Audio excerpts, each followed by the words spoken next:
un crâne et quelques dents. Voilà ce qu'a retrouvé une randonneuse, à proximité du Haut-Vernay, le 30 mars 2024. Malheureusement, dans la précipitation, cette dernière aurait commis l'irréparable dans l'affaire Émile.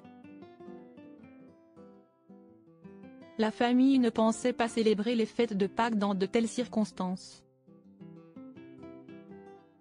Le samedi 30 mars 2024, une randonneuse a livré à la gendarmerie des ossements qu'elle a retrouvés dans les paysages d'Étroits-Évêchés. Ces ossements ont été identifiés comme appartenant au petit Émile, le garçon qui a disparu, au Haut-Vernay, le 8 juillet dernier. Ce geste a certes apporté une réponse, enfin, aux proches du jeune enfant, après 9 mois sans aucune nouvelle. Mais il a également semé une certaine pagaille chez les enquêteurs. Une centaine de gendarmes sont mobilisés pour tenter de retrouver d'autres ossements, et pour tenter de comprendre si ces fameux os ont été déplacés. 2 équipes de chiens spécialisées dans la recherche de restes humains sont également sur place. Seule l'intégralité du squelette du petit Émile pourrait permettre de déterminer les causes exactes de sa mort. Or la randonneuse, une habitante locale restée anonyme, n'a rapporté qu'un crâne et quelques dents.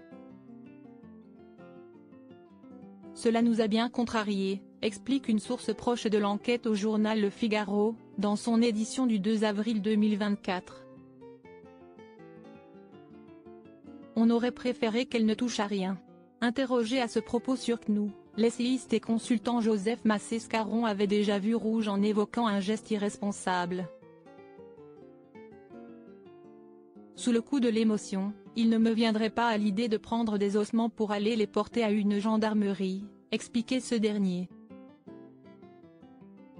Je ne vais pas juger, mais ce qui est sûr c'est qu'elle a dégradé définitivement et durablement la scène de crime en faisant ça.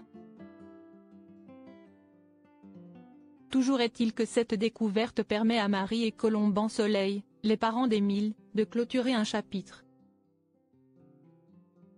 Si cette nouvelle déchirante était redoutée, l'heure est au deuil, au recueillement et à la prière, ont-ils expliqué dans un communiqué, précisant qu'il n'y aurait pas d'autre déclaration de leur part et demandant aux journalistes de respecter leur deuil en ne se rendant pas chez eux. Une cagnotte a été mise en place, en ligne, sur Litchi, avec l'accord de la famille, pour les aider à financer les obsèques d'Émile.